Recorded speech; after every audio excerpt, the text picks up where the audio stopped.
What's going on? Um, we had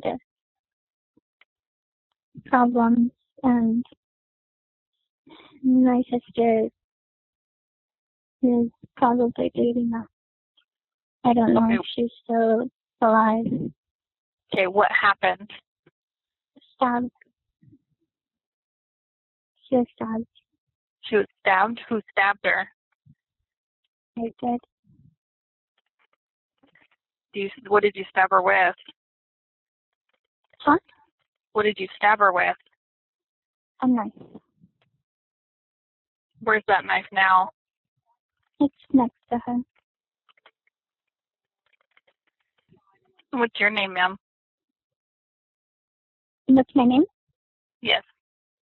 Fatiha Marzan. Fatiha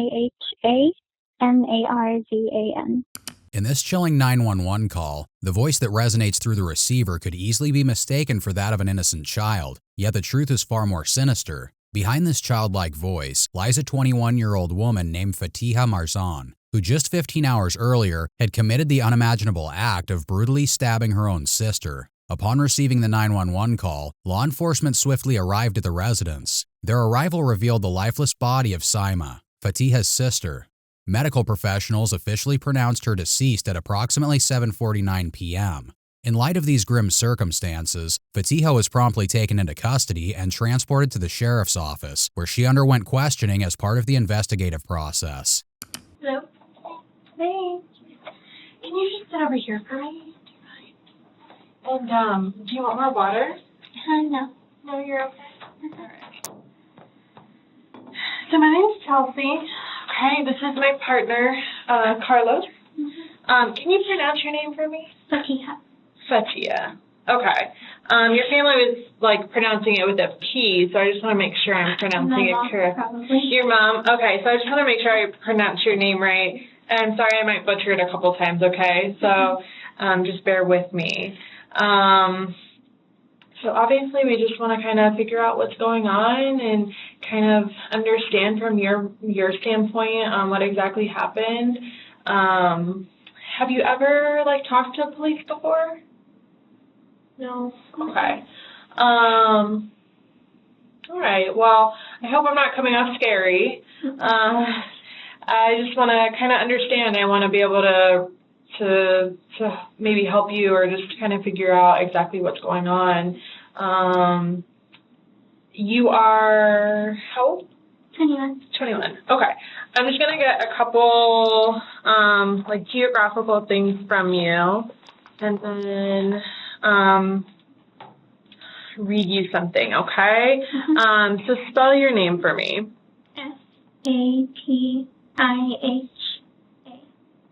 Fatiha. Yes. Okay, and your last name? Marzan. Perfect. And when is your birthday, sweetie? December 4th, 2000. 2002? 2000. Okay, and it makes you... No, not two, just 2000. Oh, 2000. Okay, thank you. Okay, so you're 21, almost 22. Yes. Correct. Okay. What's your phone number?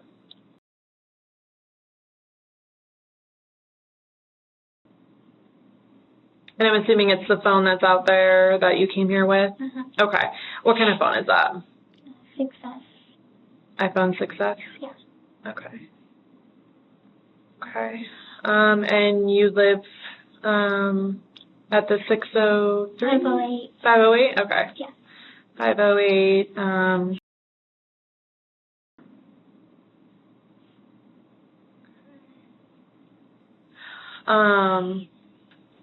Okay, and you're employed, right? Where do you work at? Capital. Captel. Captel. Yeah. Okay.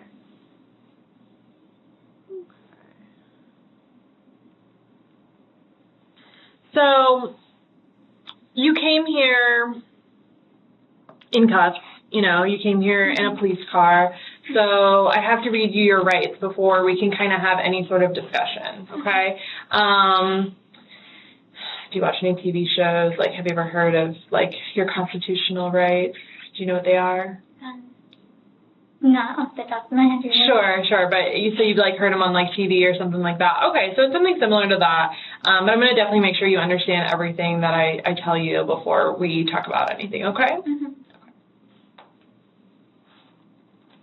So luckily I have this handy-dandy card so I don't forget anything, okay?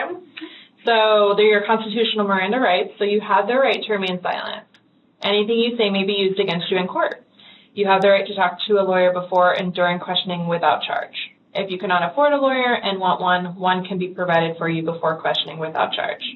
Has anyone threatened you or promised you anything to get you to talk to me? No. And that's a no? No. Okay. Do you understand what I just read you? Yes. Yes? Okay. So, it's, so how long have you been working at Captel? 3 years. 3 years? Okay. And have you always lived at? Most of my life. Most of your life? Okay. For, like, the majority, right? I talked to some of your sisters, and they said one of them was there, she said, her whole life, so, right? Okay. Have you lived anywhere else in Florida, or always? When I was little, I think maybe a couple years, I lived in Fort Pierce. Fort Pierce? Okay. And then from Fort Pierce, you moved here? Mm-hmm. Okay. Okay, were you born in Fort Pierce? Yeah. Yeah? Okay. Okay. And then you have a bunch of sisters and brothers, right? Mm-hmm. Yeah. Okay. And most of them live with you except your older sister, right? Okay. Is there any other family besides the ones that you live with and then your older sister? Like immediate family? Yeah, like brothers or sisters. They're all there. They're all there. Okay. So you called 911 earlier in reference to your sister. And I spoke to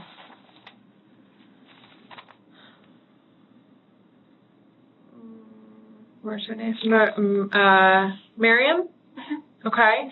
And she kind of explained kind of what's going on. So I guess I just want to understand, like, from your point of view, what happened? In a departure from the norm observed in many true crime interrogations, the investigator in this case found herself in an unusual position, a position where the puzzle pieces seemed to fall into place with unsettling ease. Unlike the intricate dance of questioning and probing often seen in such scenarios, only 6 minutes into the interrogation, Fatiha chooses a path of complete transparency.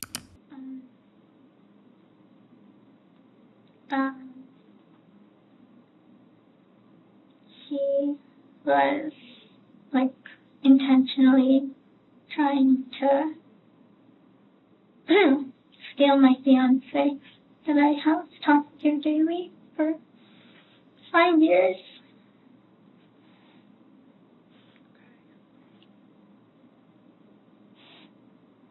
Are we talking about Joseph? Yeah. Okay. And it was just getting worse.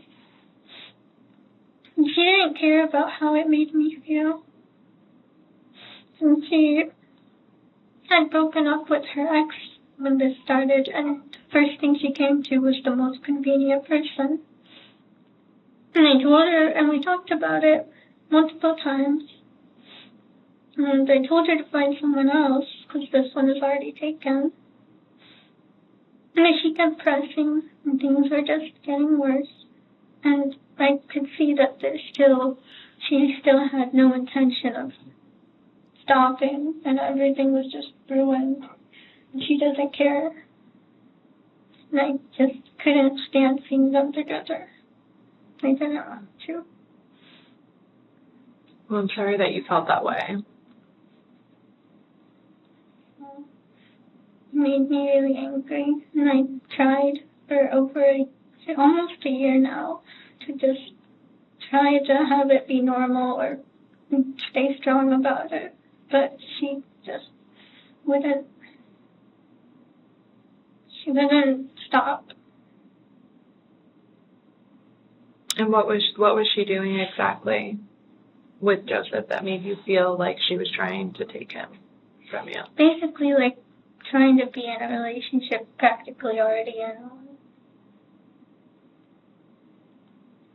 did Joseph feel that way? Like, or was he just being nice and talking to him? Cause That's how it started. He was trying to help her through it, but then she was just like, I don't know. She just flirts with everyone. And Joseph, what's Joseph's last name? Farmer. Farmer. Okay. Do you know his birthday? August 21st, 2000. August 21st, 2000. Okay. Joseph does not live in Florida right now, correct? Mm-hmm. Where does he live? North Carolina. Do you know, like, what city or? Chapel Hill. Chapel Hill. Okay. When you said 5 years, when did you and Joseph meet? 2017. Okay. Yeah. Do you remember what year or what month? October. So it's basically 5 years now. Yep. And how'd you guys meet? In a group chat on Skype. On a group chat on Skype? Okay. Have you met him in person? Mm-hmm. Okay. How many times have you? Once. We were going to move out together, and then my sister knew how hard I was working to save up money. I was working 60 plus hours a week. And in the meantime, she was just doing that behind my back. Fatiha reveals to the detective that she had been in a long-distance relationship with a man named Joseph. They had met online and had been together for 5 years, with plans of moving in together. But when Saima broke up with her own boyfriend, Fatiha found that Saima had begun messaging and flirting with Joseph through Discord, a social platform that makes it easy for people to communicate while playing games together. The two also shared messages through the in-game chat system of Valorant, a game they played together. And despite attempts at resolution through multiple conversations, the flirtation persisted, chipping away at the trust they once shared. Sibling rivalry is a common and natural occurrence in families. It involves competition and comparison between siblings for parental attention, resources, and affection. Sometimes, this rivalry can escalate to intense jealousy, and in extreme cases, an individual's jealousy might become a driving force for violent actions.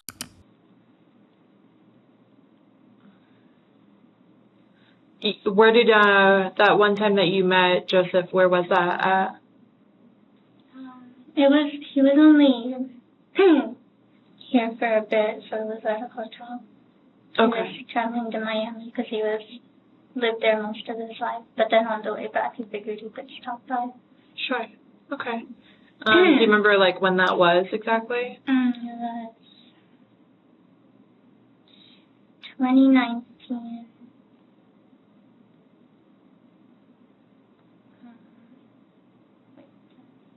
I think it was 2019, July. July. Okay. And you said that you were working like 60 plus hours. Is that in 1 week or like in a 2-week pay period? In 1 week. In 1 week. Okay. Tell me about your job. What do you do? I caption calls for the hard of hearing.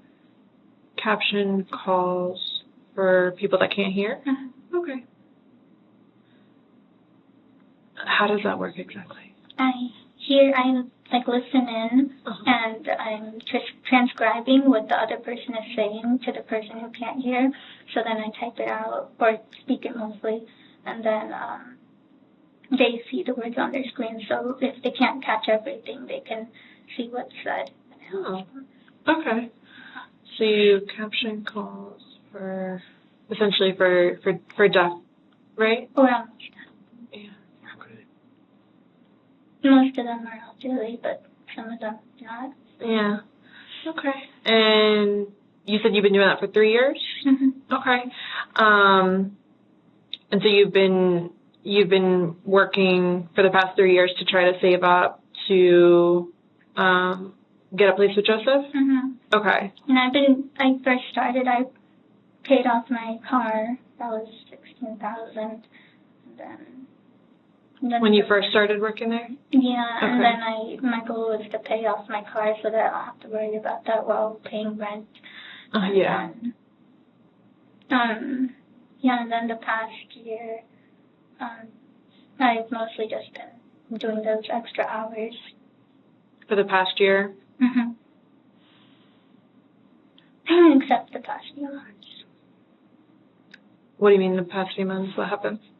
That's when I started.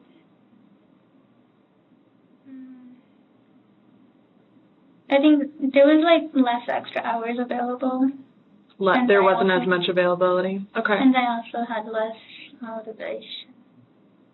Motivation? Okay. You maybe felt like you were overworked or something else? The situation was getting complicated and... With you and Joseph? Or, okay, I didn't know if you're talking about work or if you're talking about, yeah, okay. So, like, things you were hitting some speed bumps in your relationship. Yeah, okay. Okay, that's understandable. I mean, if you're with someone for 5 years, I would assume there's always hard times, but, you do your best to work through it and get through it together, which it sounds like you tried very hard to do so.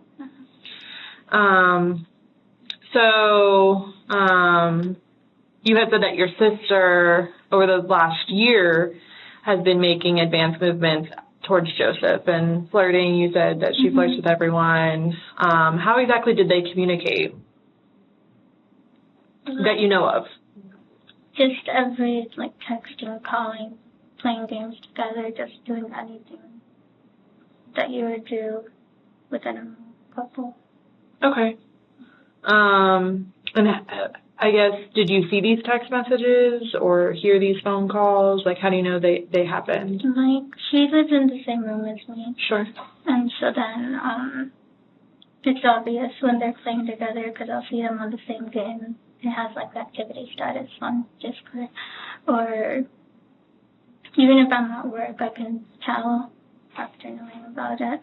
And then, she would usually leave the room to call, and then during that period he doesn't text me either, and I just knew it was on. She would leave the room to call him? Okay, so you're not certain? Oh, no, I'm sure it's actually calling him. Okay. How do you know? There were certain times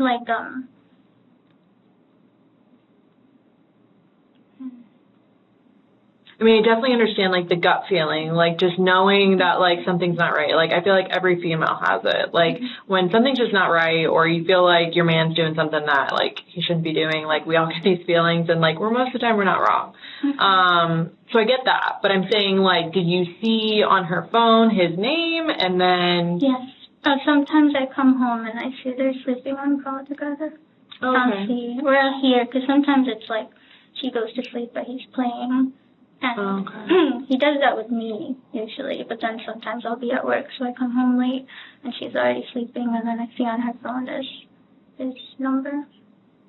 Do you know his number by heart? No. I usually Skype call. You Skype call? Okay. How do you guys communicate normally? Is it, you said Skype? Calling or texting. Okay. And do you text normal phone numbers, or is it through some sort of app? Discord. Discord? Right? Or Discord? Discord. Okay. Yeah, I just learned about it tonight, so I'm still trying to understand it. Do you also game and play? I used to a little more. Yeah. But then I started working more. Yeah, you're busy, so. Yeah. Okay, so you call, you message each other on Discord, and then you also Skype, right? You said Skype? Okay. Recently, the thing we play most is Runeterra. What's It's a card game. Runeterra. Runeterra. Okay. Do you guys like that one? Yeah. Cool. Okay, so your other sister, I'm probably Miriam? Mariam is how I say it. But you can say Miriam. Miriam, okay. Okay.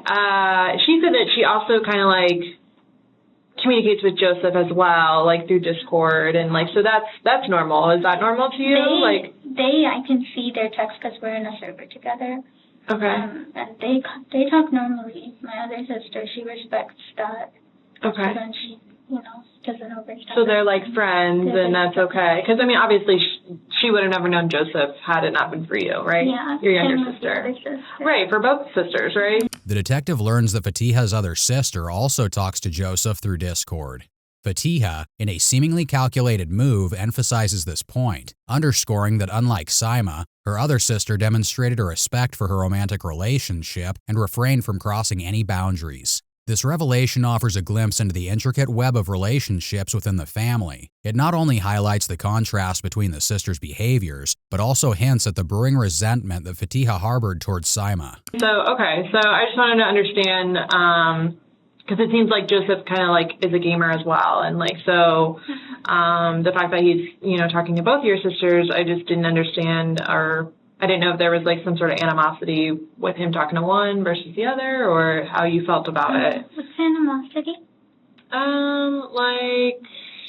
Like upset, like, or felt like kind of like, are both of your sisters feel like, do you feel like both of your sisters are betraying you? I'm sorry. My youngest, the youngest sister, she, it's like a kind of a past record thing of, you know, she's considerate towards me, and the other one is past record of just not considering like my belongings or just my feelings at all. Yeah. It's like been since we were little, like she just doesn't. You guys are what, a year apart? Yeah, if that. So you're close in age, and have you always shared a room? For a long time. It was kind of, we switched rooms around because there are a lot of siblings, but Right. for a long time, haven't shared the same room with her. Okay, because I don't think I have your, her birthday's in March, right? So, March of 2002, so like a year and some time. But, okay, so you guys are pretty close, like she's your closest sibling in age, correct? Right, okay. The youngest sister, so she was like, I can see that she's just, you know, being friendly. She's not flirting with him, but the other one is intentionally flirting with him. Is there any, like, thing specific that you, like, would consider her flirting, so I can understand, like, an example?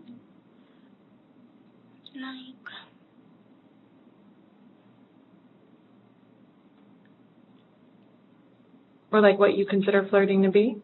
When it comes to the two of them, like, what does she do? I think sending texts about, like, how, like, oh, you're so handsome, heart emoji, things like that. Okay.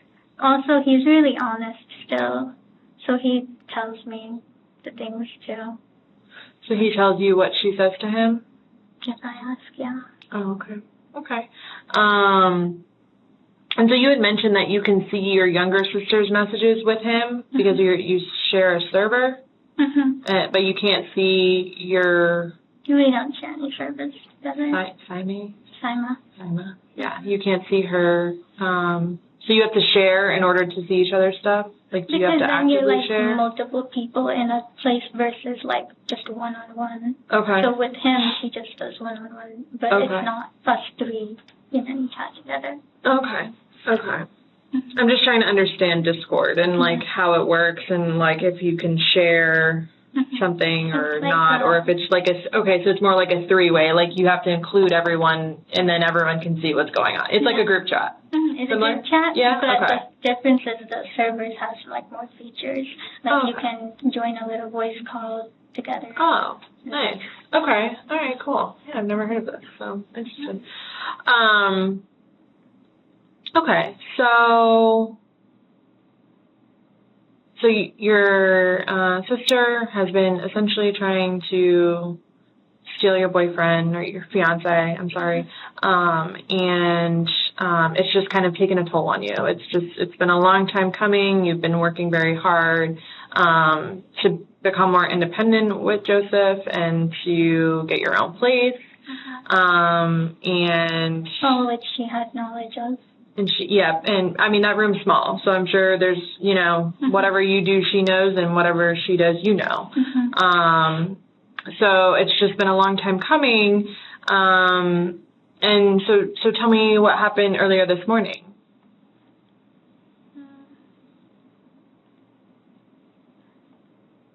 kind of decided that I would rather, since I thought there was no end to it, and then things had already gotten past the point of me, that I was past the point that I was okay with.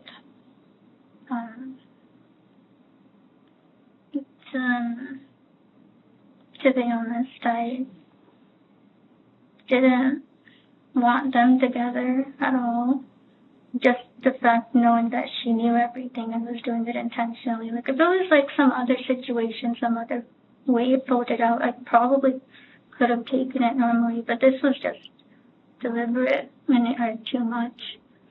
And it just made me hate her. And I figured that I don't want them together, but also if I did anything, he'd probably hate me anyway too. So I was going to just do both of us. But my youngest sister, there was a gap in the time because I felt sick after doing it, and I just needed a nap, so I took a nap. And I was already sure, she was gone. But then I took a nap, and then when I woke up, I was trying to just sort things out before going, but my youngest sister felt like something was going on, that I was being weird. So then she came to check up on me. So I have a weak spot for her, so I let her in the room, and I told her everything.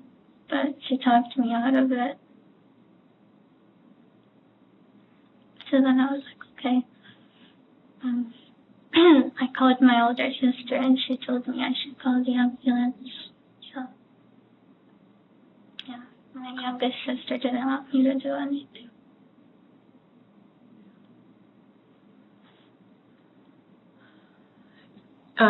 What weapon did you use? A dagger. Okay. Is it the one that was on the bed? Okay. There was another one. Okay. On the desk. Amazon. Amazon? Okay. Did you order it or did someone else? You ordered it? Okay. Do you remember when? A week or so ago, maybe 2 weeks. And what was your reasoning for ordering it? What I felt I had to do. What you felt you had to do? So you've been thinking about this for a little bit? I've had an impulse that I've been trying to put away, but it's just I didn't see any more options. I tried to be optimistic. I tried to do every other way. I tried waiting. I tried talking about it, and nothing was working. When you say talking about it with who? Both of them. Joseph and... I talked to a few of my friends about it too, but everyone just gives me this advice, I'll just leave him. I'm like, that's easy to say. Approximately 2 weeks before Sima's murder, Fatiha purchased a dagger-style knife set from Amazon. She hid the weapons in her closet and backpack, explaining that she had planned the murder, timing it so the attack happened when she knew her family would be finished with prayers and gone to bed.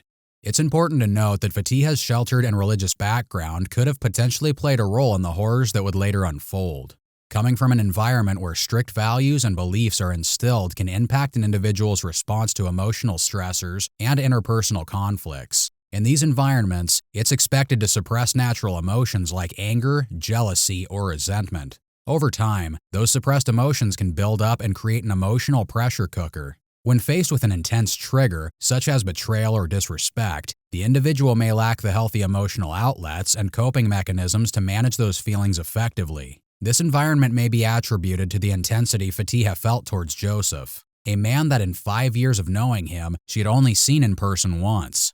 Fatiha and her sisters may have had limited exposure to social interactions outside their immediate family or religious community. This isolation likely influenced Fatiha's intense attachment to her online boyfriend.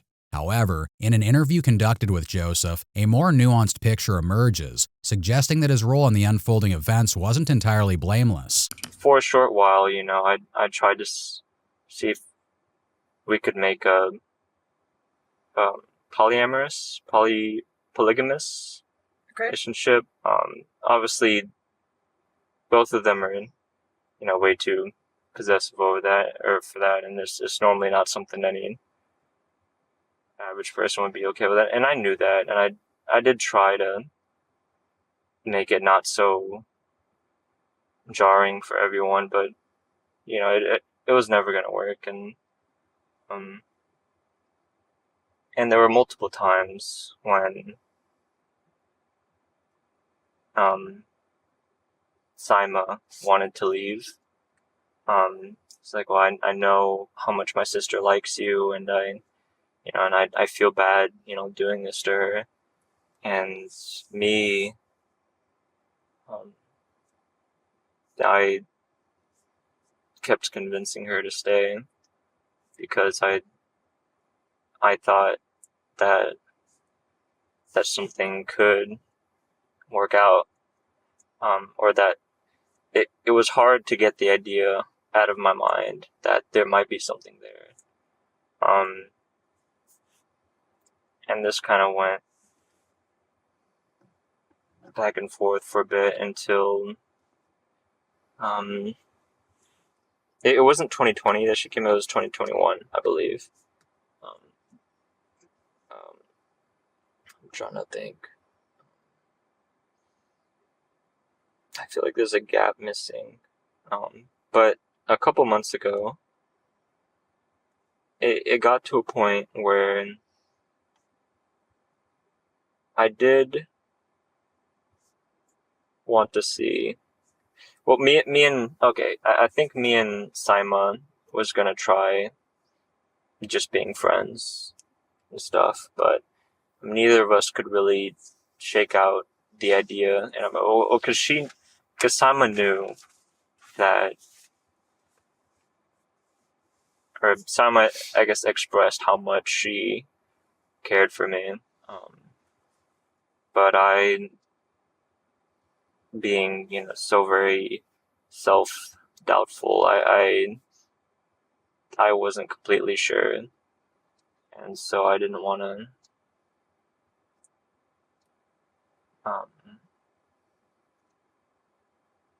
I just wasn't sure, I guess.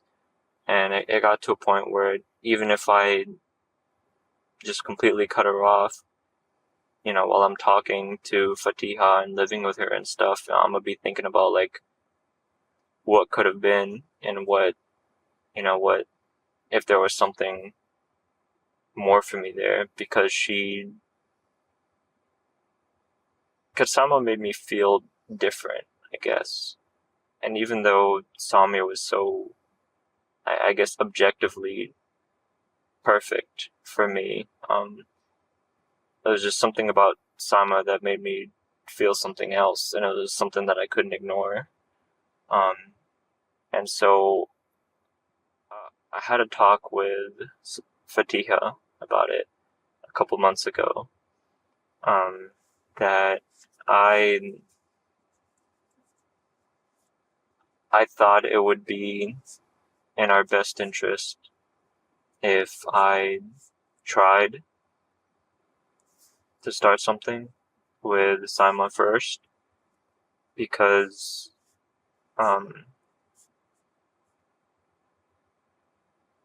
if I don't, I'm gonna be thinking about it, and I guess I would have felt really uncomfortable living with Fatiha, knowing how much she cares for me and stuff, but all the while I'm thinking about someone else and what could have happened. And so I just felt really dishonest, and so I told her, like, I want to at least try. And if there's nothing there, there's nothing there. Me and Sama get our closure from that. I get my closure, and I get to, I guess, to live more comfortably with Fatiha, you know, knowing that it's fine, you know, it was never going to work out anyways, and this was how it should have been. The relationship between Fatiha, Saima, and Joseph was a complex interplay of emotions and manipulation. Joseph's desire for both sisters created a wedge, driven by his selfishness and his manipulation of the two women. Fatiha's sister struggled with the guilt and repeatedly tried to leave the relationship, but Joseph's persuasion kept her entangled. Joseph's manipulation exploited their vulnerabilities and emotional ties to maintain his own desires. It would all come to a head when on September 26, 2022, Fatiha waited for her family to go to bed. Fatiha shared a small bedroom with Saima, and when she was sure everyone in the house was fast asleep, she took one of the knives she purchased from Amazon and stabbed Saima 3 to 4 times in the heart. When you say you talked to other like friends, was it, like phone calls or text messages or through the Text messages. through Discord? They're all on Snapchat, actually. They're Snapchat messages. Okay. Mm-hmm. So no like conversation, like video or Calling. like voice or okay. Okay. And is the Amazon, is that your account or is it a family account? My account. Your account? Is it under your name? Mm-hmm. Like your full name? Okay. Have you always had an Amazon account? Okay. For like a long time or Yeah. Like a couple of years now. A couple of years. Okay. You okay? Mm-hmm. Can't go. Okay. So I mean, so you've been, you know, thinking about this for a little while now, and you, like you said, you tried to not think about it, and you tried to talk about it, and you tried to, what else did you say that you were doing to try to, you tried to talk to people about it, waiting, like just trying to compartmentalize, to essentially like talk yourself out of it, you know, like to not do this. Okay. Waiting for things to change, or, you know, if either of them were going to change anything. Okay. And it just got worse. It got worse? Okay. Was Joseph was he complimenting her back? Was he doing these things that she was doing? Okay. But I feel like a lot of it comes from, he wanted her not to be sad. And she would request things, for example, like, oh, why don't you match profile pictures with me? You do that with her. And he kind of just wanted both of us to be happy. And then I could see her, because I know him, I know how he acts because of what, it's just the things you observe. And I could see the difference, or like the influence, and like his mindset changing because he wants her to not be upset. And she's upset because of why? Because she wants him. And he's with you. Okay. And she wants it only them two, not me in the picture. Right. He's fine with both in the picture. Okay. So, and I kind of was, like, to an extent, but she was pushing it past the line. Like you were okay with them having like a friendship and like talking still and communicating, but you didn't want her to disrespect the relationship you had with Joseph, right? Okay. I'm not trying to put like any words in your mouth or anything. I'm just trying to understand and make sure I understand what you're telling me. She was just going all out. Okay. And I told her not to do that, and she said she wouldn't. So she just always says things to make me stop talking, feels like. Okay. Do you know if she has you know what kind of phone she has? No. No? Okay. Would you know if she had a password on her? I think it's the Samsung. I think her passcode is just her fingerprint. Okay. You've never seen her put in like numbers or like draw, like Samsung's, I think you can draw. I don't think so, but I see on there it says like Touch ID. Okay. Yeah, I'm curious. I wanna see like potential messages. I wanna see like, you know, what she's been doing to make you feel this way. So I just didn't know with you guys, the bed, you know, in the room, everything's so close that you may have seen her.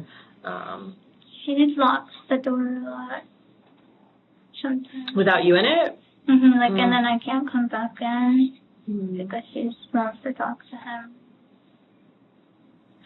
So you knew of their relationship, and you told her basically, like, I want you to respect my, like, romantic relationship with Joseph, but you can still have a friendship with him. Is that true? Yes? Okay. And so that friendship for them consisted of, like... It got past the point of a friendship. In your eyes? Because of what she wanted. Did you hear her saying what she wanted? Like, what, or this is just what you felt? She kind of told me, like... Okay. What did he tell you?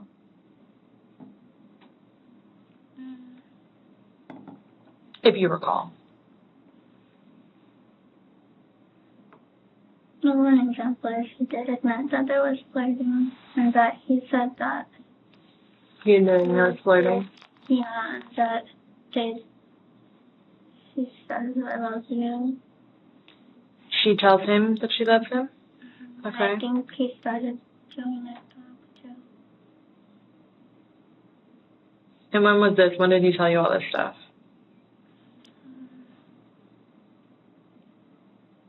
Well, different things came at different times, but it started October last year. I asked a lot of questions when I found out. And at that point, it was already like things kind of starting. Before that was when they were friends. Okay. How long have they, because you're... Kind of on and off, because, like, there was a time when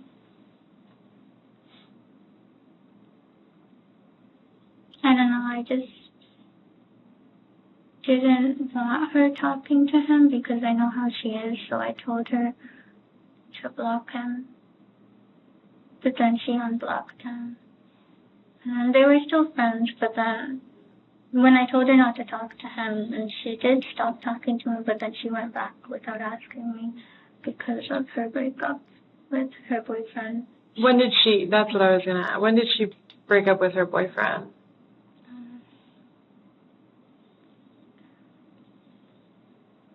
I think it was 2020.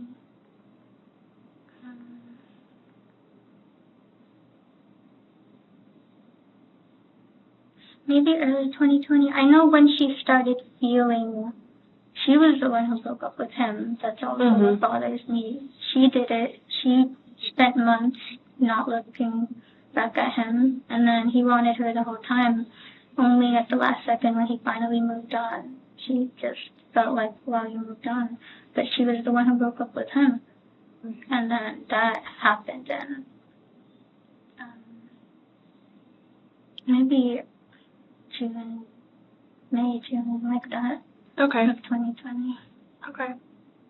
And so then after that was when she kind of tried talking to different people and eventually tried talking to Joseph about it. She did?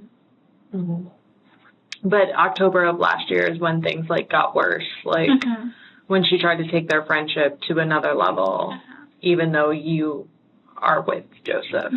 Okay. Okay. And do you feel like Joseph, like, started to have feelings for her, and that's why it's been difficult these last, and that's what you've been trying to work through and get on better terms with him for? Okay. Because we liked both of us. Yeah, that's difficult. And then at some point I just felt it was like more her. That was after I tried waiting for her, because I know she doesn't want me in the picture, so I figured maybe she should just leave when she realizes that he's not going to just be with her. But then he felt guilty. He felt guilty for doing that to me. Okay. And then it like leaving you, or even before he left me, that was the reason he kind of left me. Because it was more complicated because he felt guilty. So then he wasn't, like, he liked me, but he just felt bad. Because he liked the both of you at the same time?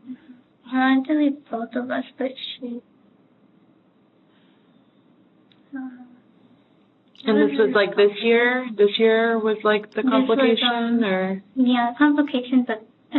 well, this specifically about like leaving you and then not type deal, like that stuff. When was that? That was a few months ago. So did you guys like have a little, you said June? Yeah. Like, did you have a little breakup, yeah. or? A little break, yeah. A little break. Where we were like, okay, just kind of like friends. And he continued to talk to Simon? Mm-hmm. Okay. That's difficult. And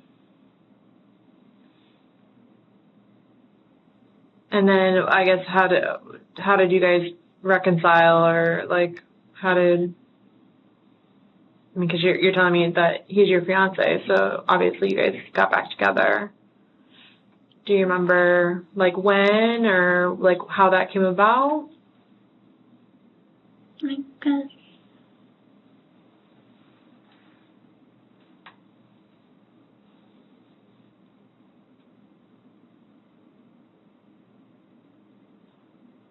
you mean like when it came? He was like it didn't come back, but he basically was for most of it. Okay. But we were still gonna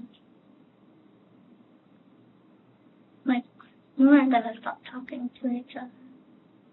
Okay. But you technically weren't together?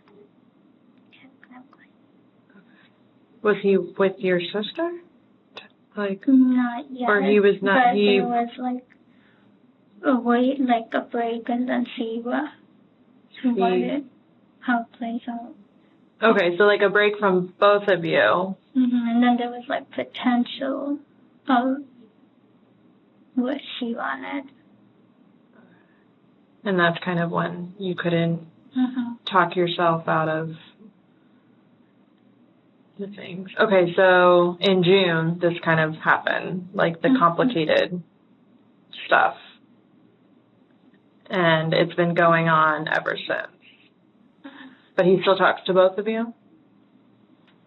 In like just a friendly way, or just like, I mean... It feels like it's...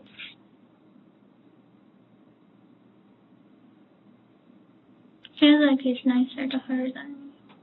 He was being nicer to her than you? Okay. Because when me, he feels guilty. He feels guilty, why? Because he's hurting you? Or he feels guilty because he likes her, or I'm sorry. Kind of both. But yeah, he feels bad for hurting me. As he should. It's kind of not really nice. Okay. I'm sorry. I'm asking a lot of questions. I'm just like super curious, obviously, and I don't know you, you know, and I don't know Joseph, and I just want to try to understand. Yeah, I just want to try to understand the most I can. I'm not, you know, I'm not trying to, you know, pry too much, but I'm just trying to make sure I make sense of it and that I understand, because it's important. So, did you talk to Joseph at all tonight? Yes. And how did you do that? Called him. Called him? Okay, and is that like through Skype or like his actual phone number? Actual phone number. Okay. Because he wasn't picking up Skype. He wasn't picking up Skype. Okay. When you talked to him, was it like, you have an iPhone, right? Was it on FaceTime? Like, could you see him, or was it just a voice call? Voice call. Okay. And that was before you had called for an ambulance, right?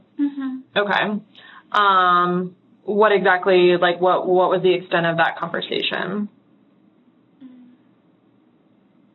I told him what I did. Okay. He didn't understand. he thought I could have done, and because I felt like I didn't have much options. Right. But he felt like I should have talked about it and there was options, and I told him I tried talking about it. I just didn't the specific extent, but I did do everything. Tried talking about it multiple times.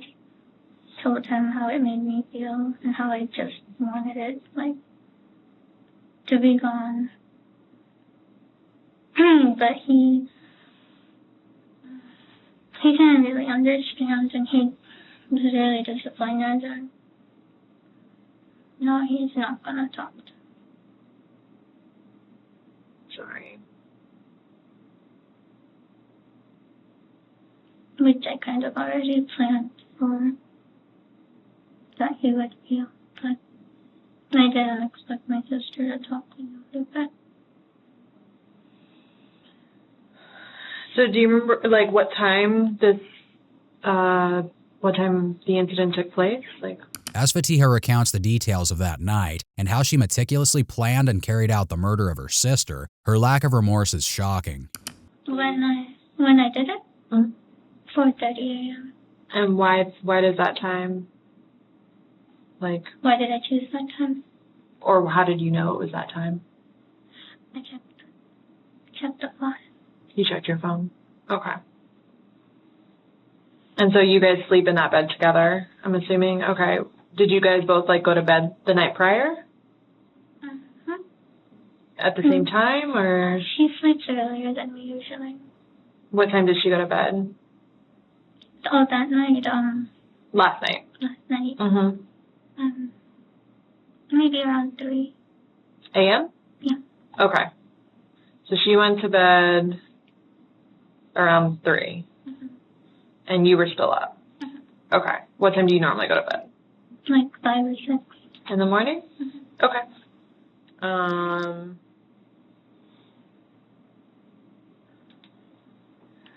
You went to bed, I'm sorry, this morning you took a little, you said you had napped. You said 5?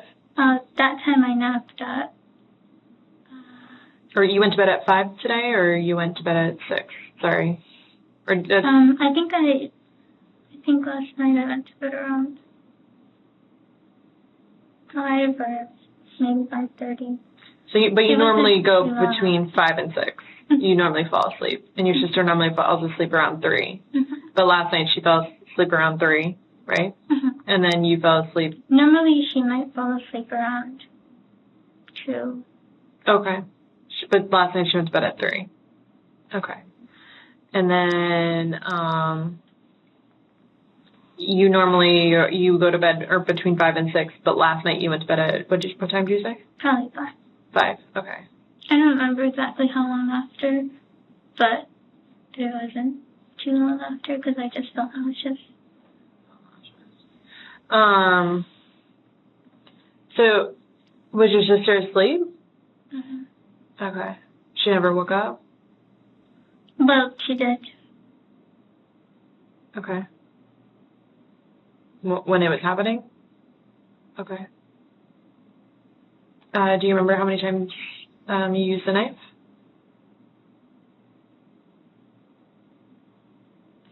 Mm. 3 or 4.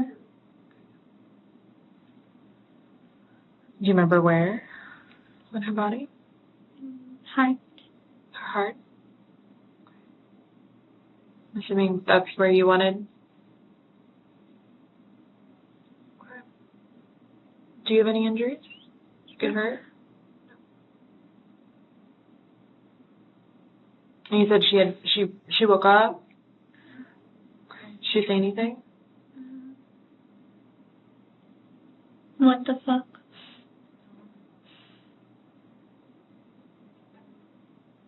And also helped.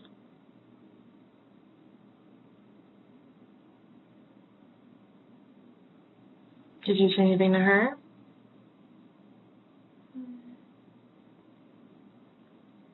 I said stop because she was running too much. Don't know. Okay. And you said that you've been like battling with this since you had ordered the knife. That's how.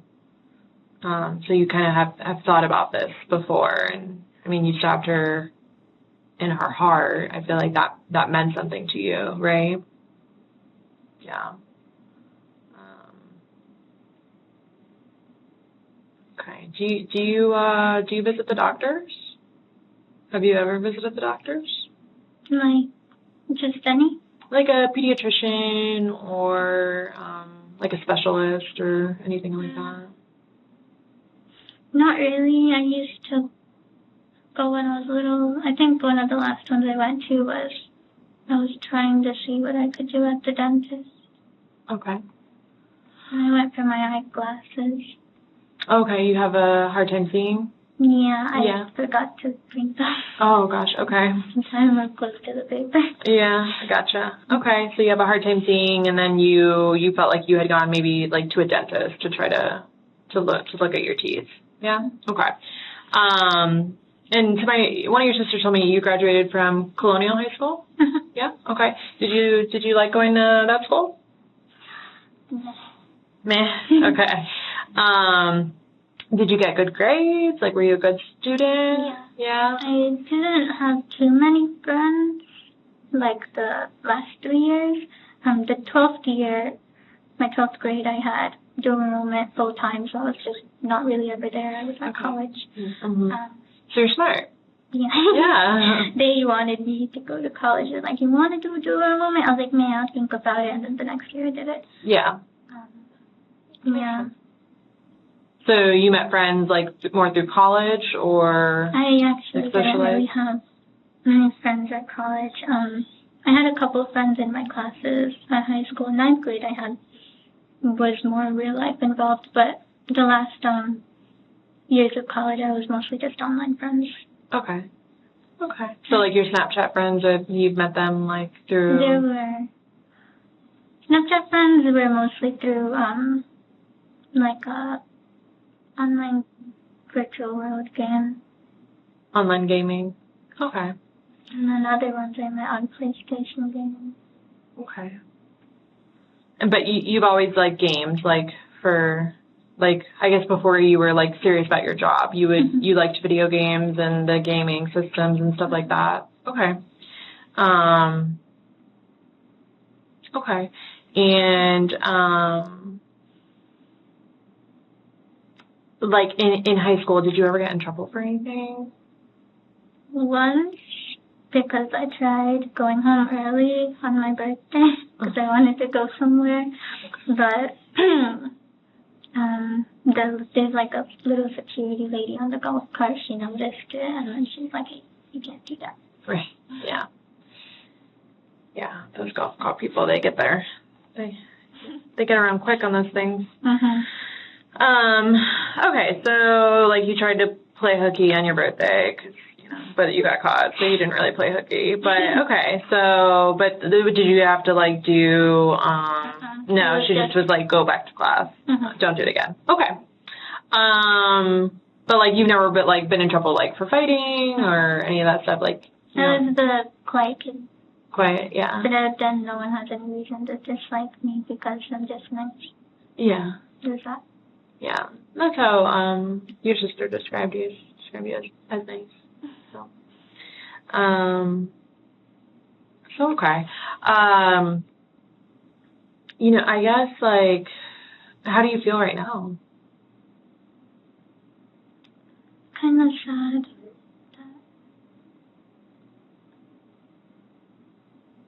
Well, I didn't plan on being here for the aftermath, but... After Fatiha stabs her sister to death, she allegedly contemplated taking her own life, but was talked out of it by another sibling. It's unclear what transpired in the 15 hours between Saima's murder and the 911 call, but it does raise poignant questions about Fatiha's state of mind and her intentions. While definitive conclusions can't be drawn, this extended period before seeking help could reflect Fatiha's internal struggle, torn between the enormity of her actions and the realization of the irreversible consequences. It's also possible that in the aftermath of the incident, she was wrestling with the gravity of her actions and potential outcomes, including a desire to ensure her sister's passing. Then I knew what it would be that he wouldn't want to talk to me. So, like, he sees me the way he does now. It's just as easy the way he does. Yeah. And I keep wondering if maybe it was a bad choice. But I thought about it and I just did it because of reasons. So, Right, yeah. Reasons that we've talked about. and then those reasons are like harder to see now that it's over with. Just because there's like the sense of getting it over with. Right. Okay, that makes sense. So then it makes me wonder if it was after the fact. Right. And you're saying that your sister had caught you. Well, first you said you took a nap, right? Mm-hmm. And then when did you leave? Around what time did you leave your room? Oh, I didn't leave my room. She wanted in. She wanted in. I Okay. had been texting her. Okay. But she noticed, like, the past couple of days I was weird, and then I was texting her, like, I said she was the best, and she was like, oh, that seems weird. Why would she say that? Okay, just telling her. Okay. Did she know what you were going to do? She kind of got a hint just from... I did accidentally mess up because I sent a message and she got a preview of it, but I didn't mean to send it. I meant to edit another message so it wouldn't give a notification. But basically she kind of saw part of it when it came up, and then she was kind of suspicious. What did the message say that she may have saw? I was telling her that what I did. Oh, you told her what you had already done? Oh, okay. I'm talking about before. Before what happened at 4:30. At 4:30? Oh, my other sister. Yeah, did she know that you were going to do what you did to your... She didn't know until I was going to do. Until it already happened. Yeah. And then you were contemplating trying to potentially kill yourself, right? Okay. And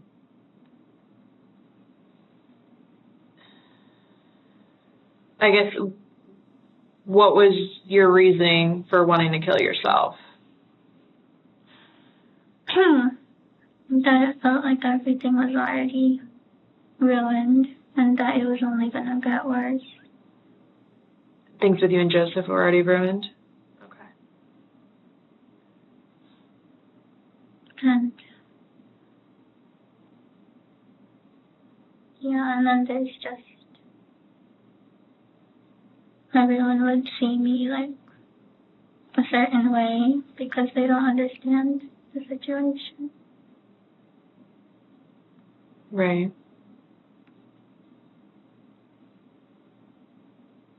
Okay.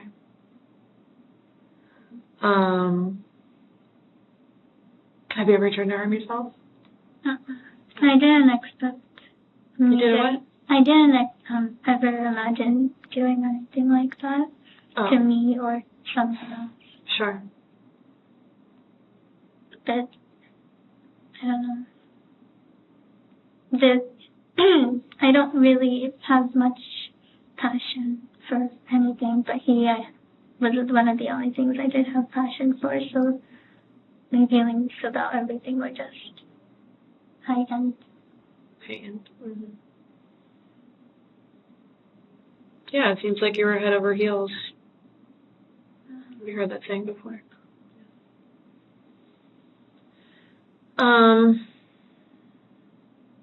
Okay. Is there anything else about like the complicated situation that you feel like I don't have a good understanding on, or anything that you think is important that I know? Does Joseph live by himself? Does he live with his parents? He has, Roommates? well, his parents got divorced, but no, he has his mom and a little brother. Okay. But he's usually alone in his room. Okay. Do you know his mom's name? Kyle. Kyle? Kayo. Kayo.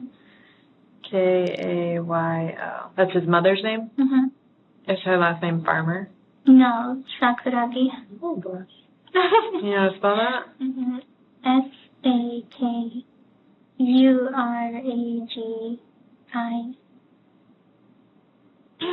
That's it? Okay. Mm-hmm.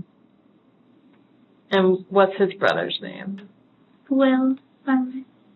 Is it William, by any chance, or do you think it's just Will? Or not sure? Not sure. Okay. And do you know how old he is? Will? Approximately. Approximately. I want to say maybe 13 or 14. Okay. Your Amazon account, is there a password for it? Mm-hmm. What's the password? I just want to see that purchase. Okay. I think that's...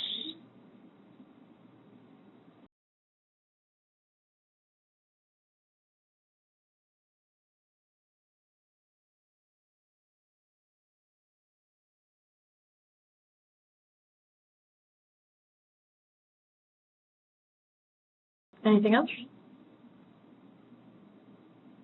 It should be that on the username. Do you need? Yeah, just in case it's not there. It's normally like an email, if I'm not mistaken. I have 2 emails. I'm not sure which one it is. You could give me both. One of them is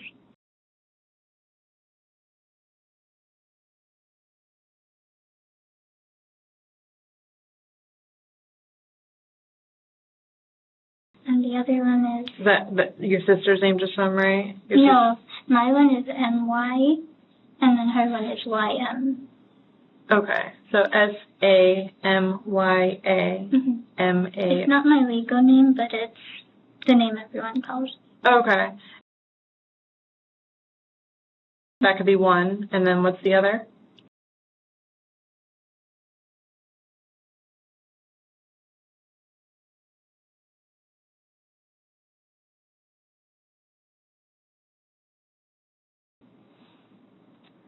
A long one, okay.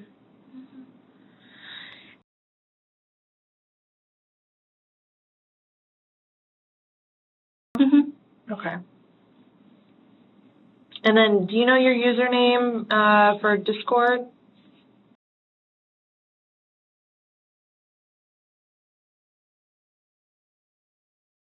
Actually, wait, no. You have to put in the email. It's the second email. The Meep. Is it required to look through my messages? No. I'm just asking what your username is for the Discord. I mean, I'll be real honest though. I'm probably going to look through them. It just depends on how I do so, whether it's through a search warrant or not, which I would probably do a search warrant anyways. But it's just easier to find your information this way. Mm. So it's just part of the investigation. Because the talk was over call. With Joseph today? Or wait? Oh, that time and like the breakup thingy. That was both over call. Most of the important stuff is over call. Gotcha. Did you send like pictures of yourself or something that you like? What's your hesitation? Why you don't want me to see the messages? Because I mean, I'll be real honest. You've been pretty straight up about everything, so I'm curious why you feel like hesitating or not wanting me to see it.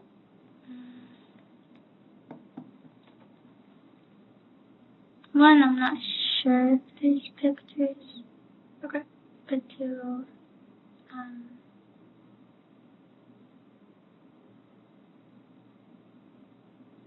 what is it? It's embarrassing. Okay. Well, I'm not here to judge you, okay? I'm here to just kind of understand. Okay, so do you want to give me the information or no? Is it fine if no? It's totally up to you. Then no. Okay. And the dagger that's on the bed, it's the all black one, right? And then you said it's also on the desk. Okay. And it came like in a 2-pack? I got you. You purchased 2. Okay. What was the reasoning behind purchasing 2? I just didn't feel comfortable using a used one. Oh. Okay. So you thought to Give up. okay, this whole time? Or the When I made my mind up about it. okay.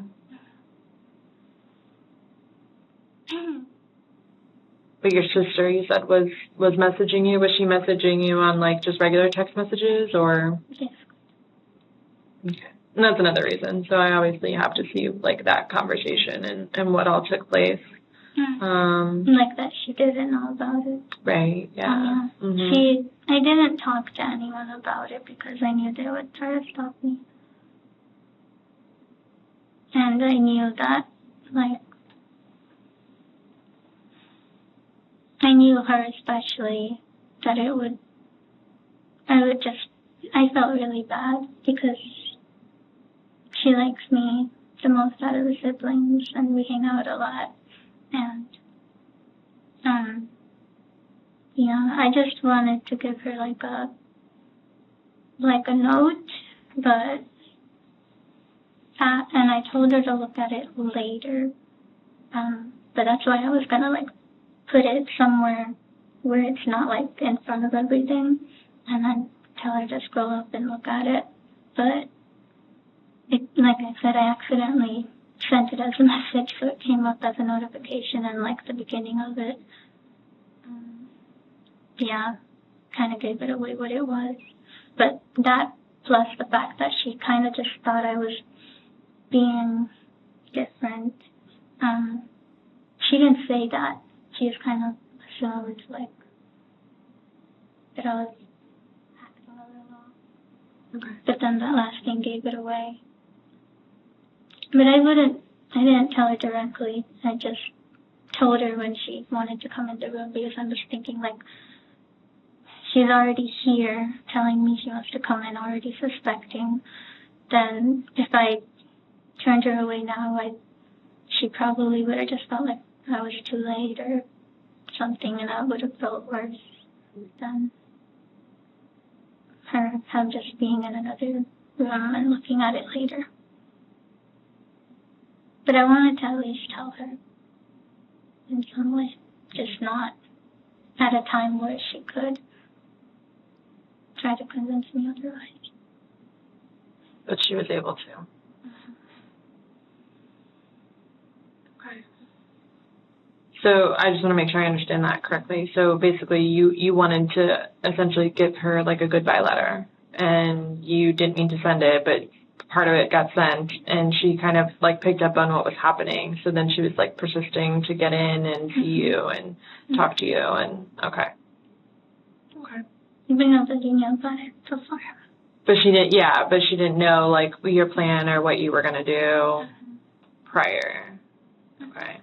So that's why, like I need to see those messages. I need to confirm that. So that's just part of the investigation. So, okay. But do you know your, so I don't know Discord, but is it like there's a username? Is it? Username, password. Username, password, okay. It's actually, my one also has a 2-factor authentication and you need a separate app you have to log into and then you put in a code. And it's complicated so that it can't get hacked. I see. Okay. All right.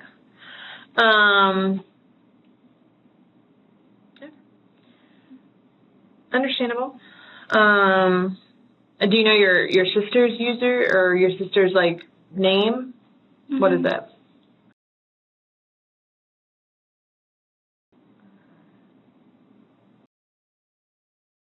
Mm-hmm. Okay. And then your username starts. It's yeah.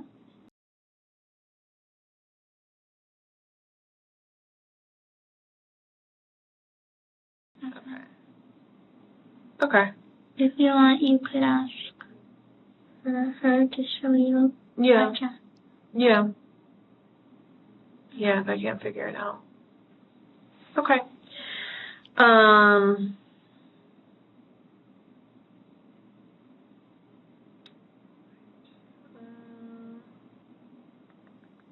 Do you have any pictures of Joseph on your phone? Like of him? Not many, but yes. Okay. I'm just curious as to what this person looks like. Okay. He's half Asian, half white. Okay. Well, Japanese to be specific, so Japanese and white. And he has black hair, pale skin. I think his hair is... He hasn't sent any pictures in the last, like, year. He was going to, but then every time, he's never been big on sending pictures. He just doesn't like the way he looks. Okay. And it's... But you met him? But I met him. Okay. And so, yeah, just long black hair usually. It's long black hair? Mm-hmm, because he doesn't get a chance often to cut it since he's just, in his young movement. Okay. And he has to go to his aunt's house to get it cut. Gotcha. Mm-hmm. Does Joseph have a job? No, he was going to get one when he came here because it'd be simpler to, instead of getting one and then having to get a new job when he moves. Gotcha. Does Joseph's phone number, does it start, do you know, like, the area code it starts with? Or the first couple numbers? Or what do you have in labeled as in your phone? Bubby. Bubby? B-U... B-B-Y. B-U-B-B-Y? Mm-hmm. Okay. Is there a way to, like, track the phone call? Is that why? Yeah, I mean, I would look in your phone and see, like, the last couple people you called, and so I would think you would label him Babe or Joseph Farmer, and he's Bubby, so that would throw me for a loop. So that's why I asked, like, what he's labeled as in your phone, because everyone has nicknames, so, it's just more of a curiosity, so I can go and see this phone call that you talked about, that you placed. And then you also called your older sister, right? What is she labeled in your phone? I think it's Apu, A-P-U. A-P-U. What does that mean? Older sister. Okay. Like a courtesy word in Bangla. Really? Okay. Sure. Okay. So Bubby and Apu will be in there. Yes? Okay. Did you call anyone else? No. Right.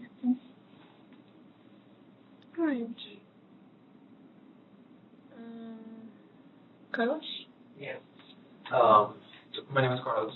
Okay. Obviously, I was following everything that you were saying. I was just kind of sitting in the background, kind of getting a little more information and stuff like that. Okay. You mentioned a fiance. Were you guys engaged?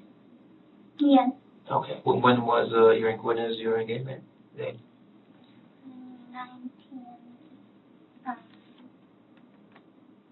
2018, July. July, what date? What number? Oh, you don't know your July date. Hold on. Oh, you gotta get in trouble. She doesn't know either. It was, actually, no, it wasn't July, it was June 28th. Oh, July. What number, what day? 28th. Oh, the 28th, June 28th. Okay. And 2018, just so I'm right? I'm pretty sure, yeah. Okay, so that will make you 4 years engaged? Yeah? Okay. And obviously, like she told you, you know, we're not here to judge or anything like that. We're here to understand what happened, okay? And obviously you taking the time to explain it to us, it makes a lot more sense, okay? So that's why it was important. I noticed certain things that you said that I picked up on. You mentioned 4:30. You picked that time. Why 4:30? What does that mean? The quietest time, because my family stays up late too. Okay. But that time was when everyone was asleep, but also, yeah, because they would wake up around 6 for prayer time. So I figured my intention was 4, but my brother was in my room on the computer for a bit, so again 4:30. And did you decide, did you stay up late or did you put an alarm? Like, how did you? I just stayed up. I had woken up late the day already, so it was just, I would have stayed up. You pretty much stayed up. Okay. And then you mentioned that you were planning to do it at 4. And you can mention that you had already made your mind. When exactly did you make your mind up? Like you said, I'm going to go through with this. When did you told yourself we're going to do this? I kept, even when I was thinking that, I was like still, maybe I shouldn't, but when I thought that I shouldn't. So essentially from 2 weeks ago, you were kind of like trying to figure out like, okay, well, I'm definitely going to do this. I'm just trying to figure out how am I going to do this. Okay. I just want to make sure I understood. And then, are you a righty or are you a lefty? Right. You're a righty. And then, you mentioned that, obviously, she had like maybe like 3 or 4 injuries, on the heart. Can you just tell me like, because obviously I just need to figure out like how those injuries are going to be showing. Like, was the knife like this? Was it like this? Straight like this, but maybe some might be like slightly, at an angle. Okay. Because she was. Okay. Maybe like this. Okay. Like you were holding the knife like this. Okay. Yeah. I just want to make sure I got that right. And then. Oh, with both hands actually. Oh, both hands. Okay. And you didn't cut yourself or anything like that? Okay. Like the handle was long enough? Because you have small hands, so maybe just. Yeah. I just want to make sure. I was just skipped one up too, and it has like the hilt, the little lines at the side that helps. Okay. I see.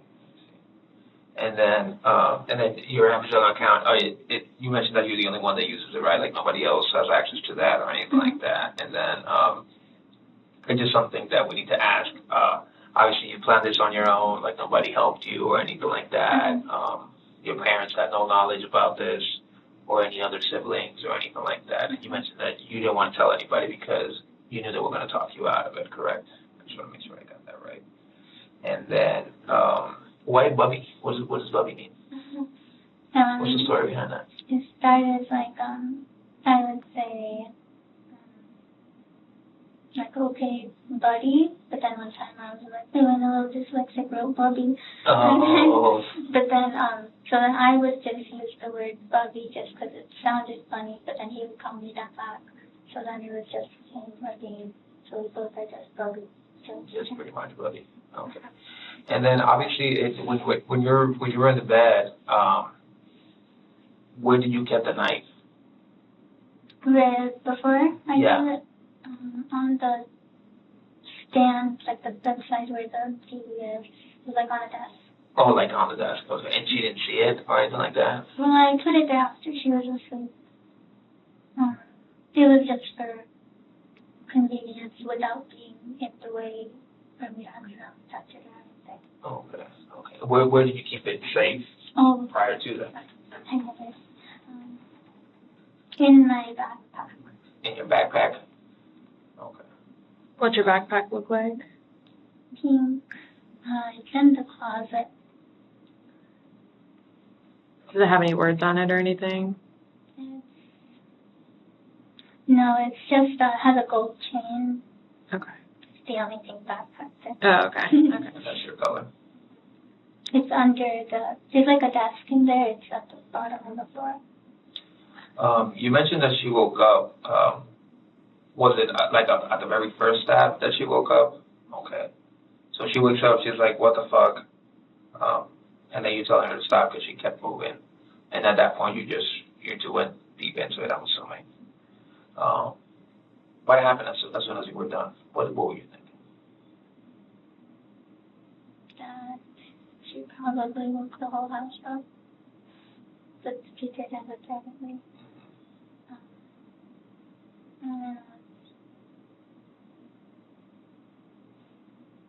I felt nauseous. Yeah. Because part of me still didn't feel like it was right. But, like, I was like, okay, that didn't feel it. But also worried because I was going to do me next. And so I was just thinking, like, it was a little too much.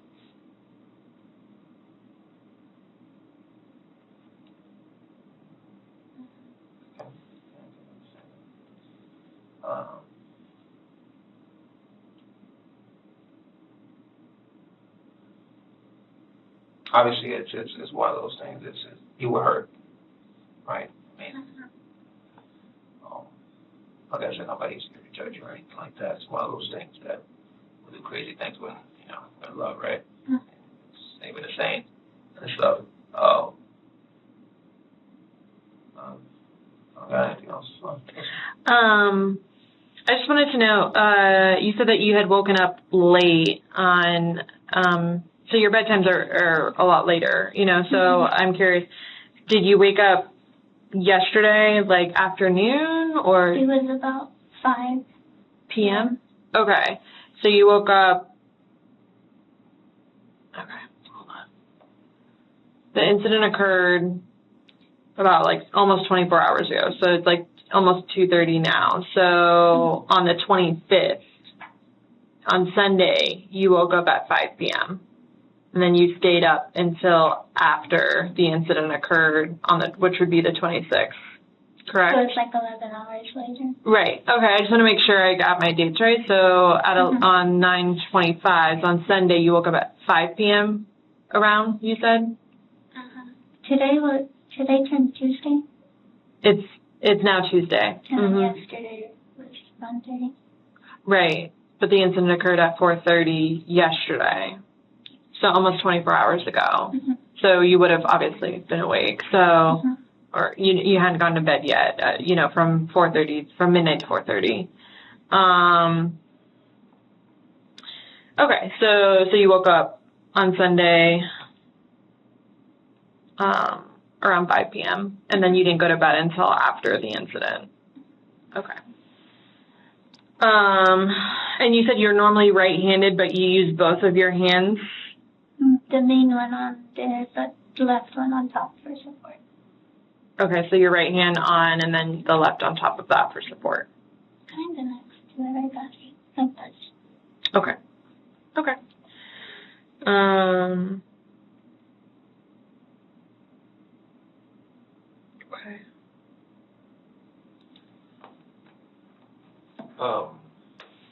Just one quick. I know you said the incident happened 4:30 in the morning. And my understanding is that your whole family was in the house, right? Sleeping. Did anybody went to knock on your door, to see? I expected a knock, but there was no knock. You expected at some point somebody was going to knock. Okay. Is it normal for them to knock on your guys' doors, check on it and stuff like that? If they hear something. But if not, there's no. Is that I'm sorry. Obviously, there's different backgrounds and stuff like that. Is that a religious thing? They just don't barge into your bedroom, or can you tell me a little bit more about that? That's the only thing. It's usually what? Locked. It's usually locked. Okay. So that's why they just don't go in. If it's open, they don't knock. They just kind of open it. Oh, okay. So you usually barge in. Okay, but the mom and dad didn't bother to go and open or try or anything like that. It just so happens today they didn't bother to do that. And the only reason why you eventually did it was because you said your little sister was wanting to go inside. Yeah, and I have a weak spot for her. And you have a weak spot, right? Because you knew it was her. But did Mommy, anybody? in the daytime, Mommy did come multiple times. She wanted me to eat, and she wanted me to open my window because it was really hot in the house. So she came to check up on me. What do you remember? What time was that? Like noon, and then like at 2. Okay. So like every couple hours. So she could check, and what happened? The door was locked. What would you say? Like. I just did later. Or You'd say what? I'm sorry. later. Or Later. If she asked a question, like, are you going to open? I would just go, no. Did she ask for your sister at any point? Or was it just like checking on the girls? It was just kind of both, but more she knew I was awake, so she asked me. Oh, okay. Probably just expressed the feeling. And is your schedule like that because of your work? Like you work overnight? Mm-hmm. Oh, okay. I also just hate waking up in the morning. Oh, we got that in common. Like, I can go to sleep early and I'll still wake up red eyes if I wake up in the morning. Oh, okay. I see. It's rough waking up early. I'm struggling right now. I used to be in a position where I used to work overnight nights. It was beautiful, but waking up early is a little I rough. like being at least past 2 p.m. Oh, yeah. I will go to bed like at 4 in the morning. Mm-hmm. Yeah, so. So it's basically not abnormal for you to be left alone in your room or to be in your room. Like no one's gonna make sure they see you, like physically see you or your sister. It's normal that if it's locked and you just tell them to go away, They go away. Okay. And were you able to, like, because I spoke with your dad a little bit, and you guys pray often. Are you allowed to pray in your room, and that's okay? Or, okay, like they don't make you pray in a certain area in the house? They prefer it, like the living room has more area, but it's not required or anything. Okay. Okay. So your sisters only came towards the end, like when, shortly before you called 911, they came into the room. Mm-hmm. Okay. My older sister wanted to see her, so after I told her, so then, so I let her in too. Just them two. Okay. And where did they stand? Did they sit? They stood. This is a small room that takes up most of it, and then it was just standing. They were just standing. Okay. Okay. Also, question about the Snapchat thingy. The chats don't say bother. Oh, okay. So there's nothing there from friends I talked to about it. Okay. Yeah. Just letting it. I appreciate it. Mm-hmm. Okay. I don't think I have anything else. You think you're good? Okay. You just raise your right hand for me. Do you promise and swear everything we've talked about has been true and accurate to the best of your knowledge? Okay. All right. Can I get you any more water? Yeah? Okay. Is there any food? I haven't eaten in over a day. Are you okay with snacks? There's not like food here per se, but I'd probably get you a snack. A vending machine snack Like or a vending something? machine, Is would that okay? that be good? Is there a preference, like, or are you allergic to anything? Yeah. No? I kind of want something Savory? What does that mean? Is that like chocolate or like something? salty. Salty, okay. Not Okay. sweet, basically. Not sweet. Okay. We can see if there's something available. Yeah, the vending machine. Yeah, I can check for you. I know they have a lot of candy, but I doubt you want candy. But Chips, I think, are fun. Chips. Okay. I like most chips. The culmination of Fatiha's interrogation offers a perplexing glimpse into the depths of her psychological state. As the questioning reaches its conclusion, a seemingly harmless comment reveals a disconcerting facet of her demeanor.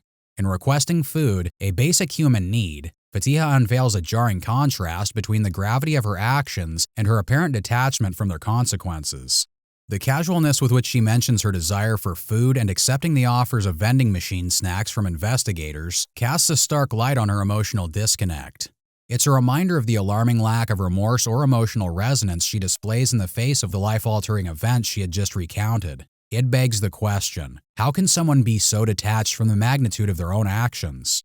Remorse is a fundamental emotional response that typically arises from an awareness of the pain and suffering one has inflicted upon another. Its absence in this context could signal a range of possibilities, ranging from emotional numbness, psychological defense mechanisms, or even an altered mental state at the time of the crime. While her lack of remorse might evoke suspicion of psychopathy, it's important to recognize that violent acts can also stem from powerful emotions like jealousy, without necessarily indicating psychopathic tendencies. The key distinction lies in the motivation behind the act. Psychopathy is marked by a lack of emotional connection and a tendency to harm others for personal gain or gratification.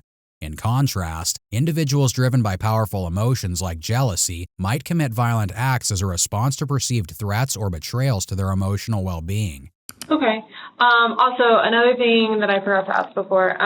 So just part of any investigation, there's obviously evidence that's going to be collected, right? And so what we have to do, not we, us, but it gets sent off to a lab, and the lab says, yes, this person's DNA is on it, and this person's DNA is on it.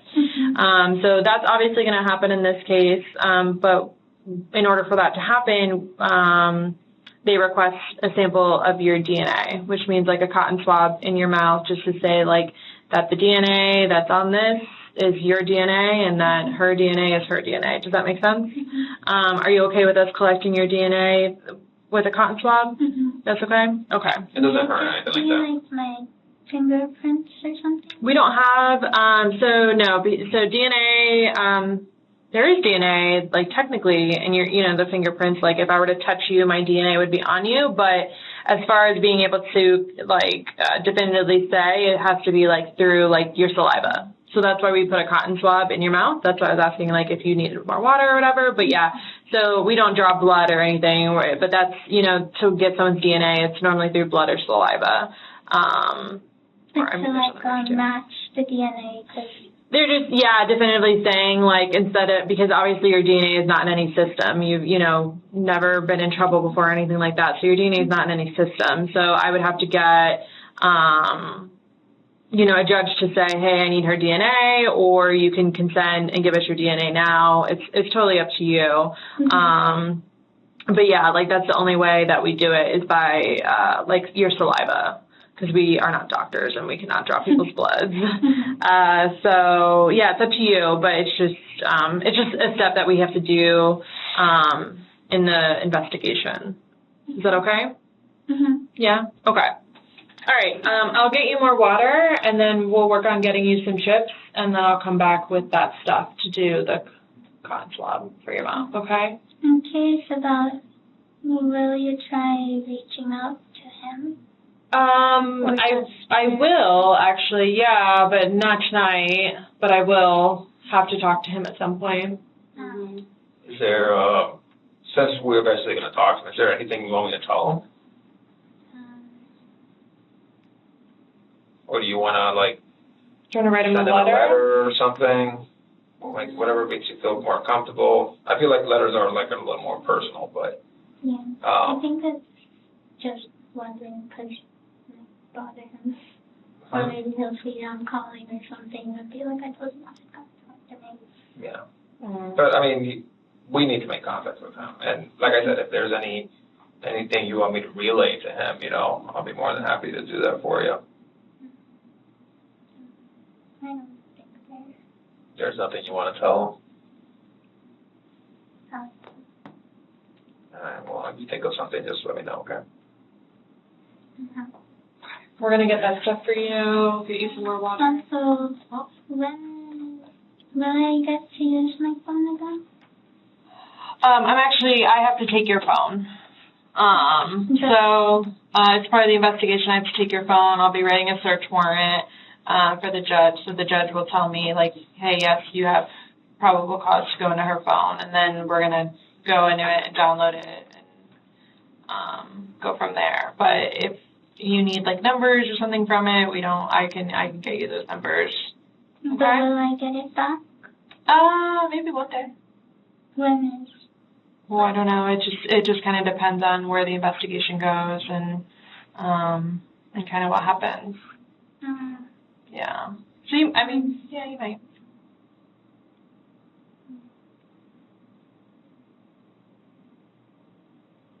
So you're gonna look through which things? Probably everything, to be honest. Every form of communication, just to see who you may have talked to. I mean, you've been pretty open with us, but so this is kind of how this works. So someone will tell you a story. They'll tell you, their side of the story, and then there's another side of the story, and then somewhere in the middle, we normally find what we call, the truth. So I'm not saying that you lied, but I can't take your word for it. I have to back it up with evidence. I have to corroborate it, which means that I have to prove that what you're telling me, what you sat here and told me, is true and accurate. And the way I do that is I go through people's phones. And I prove, yes, she made this phone call. She called Bubby at this time. She called Abu at this time. She called 911 next, and just kind of go through what you said. And then, there's always people, even though you told me everything, essentially, people will talk about it and they'll communicate, and that communication that you have with your sister, I need to read about that. I need to see it. Because I can take your word for it all day long, and I'm not saying you're a liar, but I just have to corroborate it. I can't take your word for it, even though I want to, and I believe you, and I don't feel like you lied to me, but I can't just take people's word for it in this line of work. I have to corroborate everything that is told to me, if I can. So if I can corroborate it, I will. If I can't, then it's just kind of your word. I just feel like most of the information isn't on the text, it's on the calls, clearly the important stuff is called out, even between them two. Sure. Yeah, no, it's just part of the investigation. I honestly take everyone's phone. And then, when it can be released, it's released. But I just don't have the answer. Because, I'm the lead investigator. I'm not the state attorney or anything like that. So at the end of the day, the state attorney has the final say on what happens. Okay? But I can get you numbers if you need anything from it. You can't have it right now. Okay. Any other questions before I get you some water and hopefully find you some chips?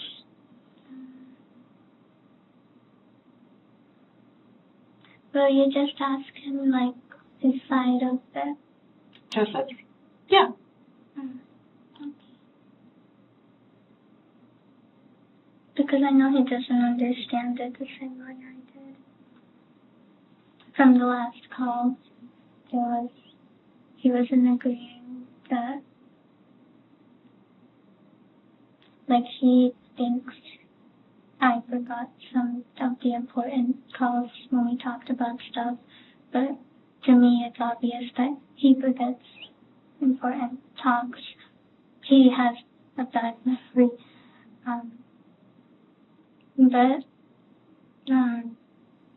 So then things that I see as reoccurring to him, it might seem not there, or once. We just didn't quite see the level of the last call. Yeah, you didn't see eye to eye. I understand, and I mean, to be honest, a male's perspective on something versus a female is probably never going to be the same. That's just life. Especially when I feel I can see the influence on him. He can't see it because he's the one being influenced. Sure. So things like that. Yeah. Okay. All right, we'll be right back, okay? All right. In July of 2023, Fatiha Marzan appeared to take a plea deal, withdrawing her initial plea of not guilty and entering a plea of one count of the lesser charge of second-degree murder with a deadly weapon. The tragic case of Fatiha sheds a stark light on the convergence of jealousy, emotional turmoil, and violence with sibling relationships. Her story serves as a haunting reminder that the potent emotion of jealousy, when left unchecked and festering, can become a catalyst for unthinkable acts. Fatiha's journey into violence underscores the volatile power of sibling dynamics. Sibling relationships, often characterized by shared history and rivalry, can harbor intense emotions that, if not properly managed, can spiral into tragic outcomes. Jealousy, in particular, emerges as a driving force, capable of distorting rational thought, magnifying insecurities and pushing individuals to extreme measures. Fatiha's case underscores that sibling rivalries, typically thought of as innocuous childhood squabbles, can take a dark turn when left unaddressed. Beyond the specific circumstances of this case, it offers a lens through which to understand a broader psychological phenomenon. Throughout history, stories of violence between siblings fueled by jealousy have surfaced, revealing the disturbing underbelly of human relationships. These cases serve as cautionary tales, highlighting the potential consequences of unresolved emotions and highlighting the need for open communication, empathy, and emotional support within families. In a world where emotional complexities can sometimes be overshadowed by external factors, the Fatiha case serves as a sobering reminder that emotions like jealousy can have profound and devastating consequences. It prompts us to reflect on the importance of nurturing healthy relationships, addressing conflicts, and seeking constructive ways to manage and channel intense emotions. As the dust settles, a haunting question lingers. Was Fatiha a young woman pushed to her limits by overwhelming jealousy and rage? Or a calculated murderer who brutally ended her sister's life without a trace of remorse?